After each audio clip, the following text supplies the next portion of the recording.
FBI agent Graydon Root had a confidential message for his informant. An FBI team had been given the green light by the Justice Department to ambush and derail a planned meeting between a reporter and a source, and the informant's job was to let the FBI know when and where the meeting would take place. The reporter whose meeting they planned to target was me. It was January 2014, and I was an investigative reporter in the Washington bureau of the New York Times focusing on national security. The FBI wanted to stop me from obtaining documents that I'd been told would reveal the details of massive spying operations by the National Security Agency. The FBI was convinced that I was in contact with someone they had secretly nicknamed the Second Snowden, who was about to give me an archive that they feared could go far beyond what former NSA contractor Edward Snowden had leaked about the agency's spying operations the year before. The FBI's plan to grab my source at our scheduled meeting was approved by top officials at the FBI and the Justice Department during the Obama administration, according to audio recordings I obtained of several phone conversations between Root and his informant. At the time, Eric Holder was U.S. Attorney General and James Comey was FBI Director. "Right now, they are on board," Root said in one phone conversation to plan the ambush operation, referring to top Justice Department and FBI officials. "I have to periodically go up to the throne room and recommit them. We actually have a lot of buy-in and a lot of support, but I do need to feed the beast." The FBI declined to comment and the Justice Department did not respond to requests for comment. Holder did not answer a request for comment left with his office. Comey did not respond to a request for comment conveyed through his lawyer. Root did not respond to a request for comment placed with a relative or to a knock at the door of his home in Washington, D.C. The FBI's attempt to identify and catch my source came as the Justice Department was waging a 7-year legal campaign against me in connection with a separate leak investigation. The Obama Justice Department had subpoenaed me and was demanding that I testify in court and reveal the confidential sources I had relied on for a chapter about a botched CIA operation in my 2006 book, State of War. I included the story in my book after the Times killed an article on the same topic under pressure from the White House and the CIA. The attempt to derail my reporting on the purported NSA leaks came during a critical period in my legal battle with the Justice Department. In January 2014, just as the FBI was planning its ambush operation, the U.S. Supreme Court was asked to hear arguments over my subpoena in the leak case involving the mismanaged CIA program. At the time, I was facing the possibility of going to prison for refusing to reveal my sources if the Supreme Court did not rule in my favor. But the Justice Department did not disclose to the Supreme Court that the FBI was simultaneously targeting my reporting on a completely separate story. The Justice Department and the FBI have also never acknowledged to me that they plan to conduct a raid at the scheduled meeting with my source. The FBI's attempt to catch my source underscores the obsession over leaks to the press that has gripped the U.S. national security community in recent years, under both Republican and Democratic administrations. The FBI, CIA, and other agencies are now willing to take actions that would have been considered far outside the bounds of acceptable policy just a few years ago to prevent stories in the press that will embarrass powerful officials and reveal government wrongdoing. The Trump administration went to even greater extremes than its predecessor to target the press. In 2017, then CIA Director Mike Pompeo reportedly considered kidnapping WikiLeaks founder Julian Assange, who at the time was living in the Ecuadorian embassy in London. Yahoo News reported last September that former President Donald Trump even raised the possibility of assassinating Assange. Pompeo was reportedly obsessed with targeting Assange after a massive leak of CIA hacking tools, known as Vault 7. WikiLeaks published Vault 7 documents in 2017, revealing that the CIA had the ability to hack the computer systems built into a wide range of consumer products, including cars, televisions, and home appliances. In April 2017, Pompeo labeled WikiLeaks a hostile intelligence service. I have previously been reluctant to write what I know about the FBI's scheme to ambush my source because the story is so complicated and confused that I am still not sure I fully understand it. But Michael Schmidt, my former colleague at the Times, made some elements of the story public when he wrote about the episode in his 2020 book, Donald Trump v. The United States, Inside the Struggle to Stop a President. The CIA's reported discussion of kidnapping or even killing Assange finally convinced me that I should share what I know about how the FBI also tried to target my reporting. In late 2013, I met a source who was disgusted by the massive scale of the NSA's surveillance operations and wanted to expose the full scope of the agency's global power, which the source claimed went far beyond what Snowden had revealed. He said he was considering providing me with the NSA documents to prove it. Our first meeting was designed to help him decide whether he could trust me enough to give me the documents. That initial meeting went well. We got along, and we agreed to get together again.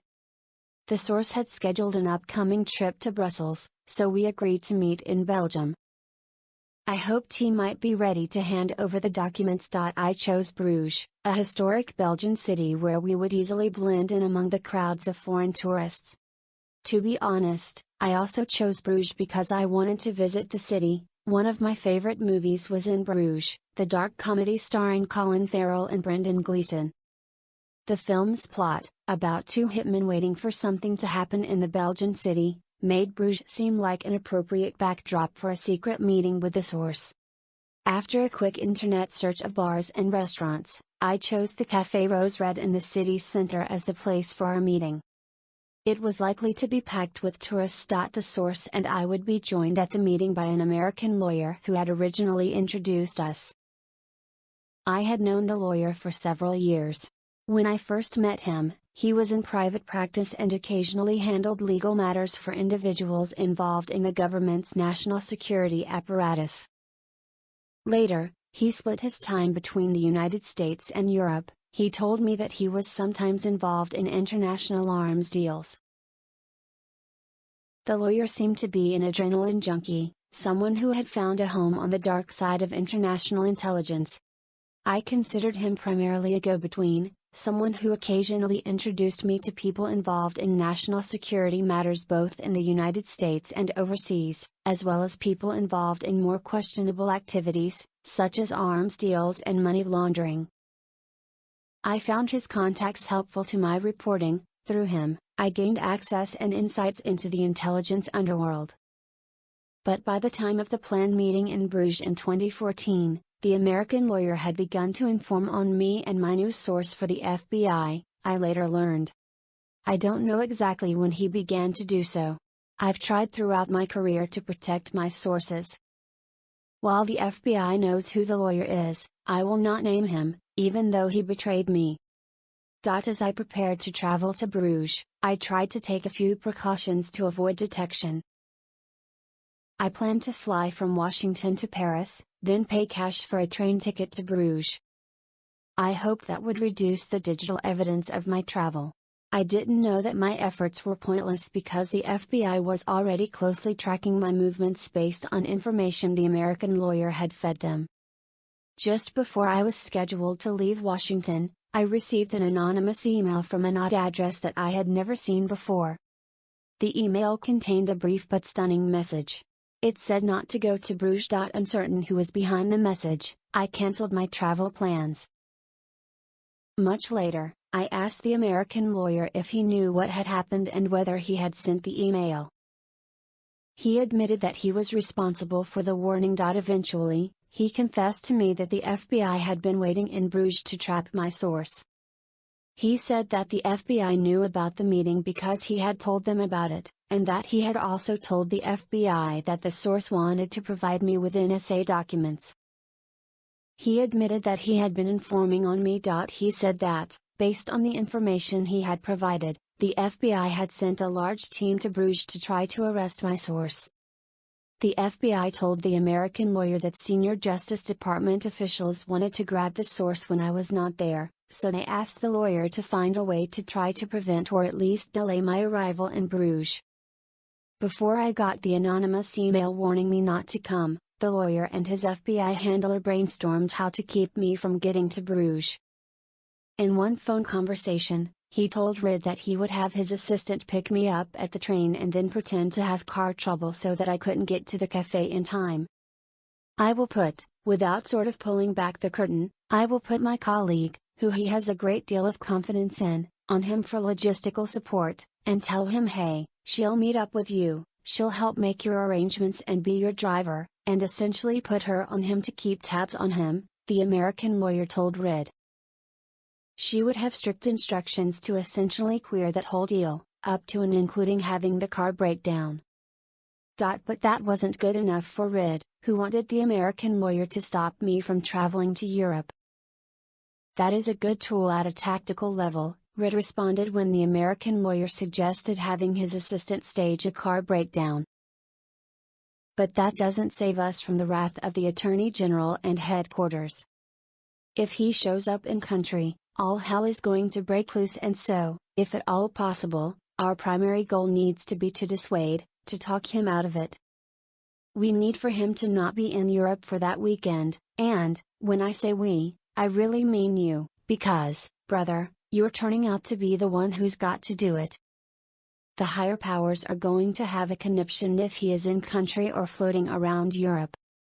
Ultimately, the FBI's plans came to nothing. The source I was hoping to meet did not go to Bruges either, so the arrest didn't take place. The FBI team in Bruges waited and waited, according to the lawyer, frustrated and in vain. The plan turned into a debacle, Schmidt wrote in his book. The source never arrived at the cafe, and the informant ended up getting drunk while waiting for him. When higher-ups at the bureau learned what had happened, they grew furious that an entire team had been sent to Belgium based on information from a man with little track record as a source who was also known to be double-crossing a reporter on the same matter. The American lawyer later told me that he had also warned the source not to come to Bruges. I am still not sure about his motivations. I don't know whether he told me not to come because the FBI asked him to stop me or because he wanted to prevent the FBI's operation from succeeding. The American lawyer had introduced me to the source in the first place and had set up our introductory meeting. Why would he go out of his way to do that, only to turn around and set a trap with the FBI? I never again heard from the source I was trying to meet, and I never obtained a cache of NSA documents from him. In fact, I am not sure whether he really had the documents or ever planned to give them to me. When the lawyer confessed that he had been informing on me to the FBI, he apparently did not tell me the whole story. In his book, Schmidt reported that the lawyer also told the FBI that he had broken into one of my computers. He gave the FBI a flash drive that he claimed included data from a computer that I owned. Schmidt wrote that the FBI never opened the flash drive, and that it sat untouched in a safe at the FBI's Washington field office. When officials sought approval from Holder to check the drive's contents, the then Attorney General denied the request and was furious that it had been put in writing, Schmidt wrote. Schmidt also reported that the FBI cut its ties to the American lawyer, that 2 FBI agents involved in targeting my source and me were disciplined, and that one of those agents left the bureau. I do not know whether Rid was one of the agents disciplined or what has happened to him since. The Justice Department briefly considered whether the American lawyer had violated the Computer Fraud and Abuse Act for gaining access to my computer, according to Schmidt, but the Bureau did not tell me about that possibility. I may never know the truth, but I doubt that the flash drive the American lawyer gave the FBI actually contained any of my data. Schmidt writes that the lawyer told the FBI he could install spyware on my computer and that he had secretly copied a trove of documents from my computer when I invited him to my house in 2014. But I don't think he ever had the access or the skill to successfully hack my devices. My skepticism is based on my own experience with him. Soon after the FBI's attempt to arrest my source, the lawyer also gave me a flash drive, one that he claimed included NSA documents from the source. The flash drive could not be opened, the password he gave me didn't work. I became suspicious of the drive and whether it contained malware, so I turned it over to the New York Times security team for analysis. The security team couldn't find anything. They also talked to the American lawyer and questioned him about the drive. I strongly suspect that the lawyer purposefully gave me a non-functional flash drive and that he probably played some kind of game with the drive he gave to the FBI as well. In his recorded calls with Reid, the lawyer discussed putting a thumb drive containing secret documents in a microwave to destroy it before giving it to me. I have concluded that the American lawyer loved to play games with everyone, on all sides.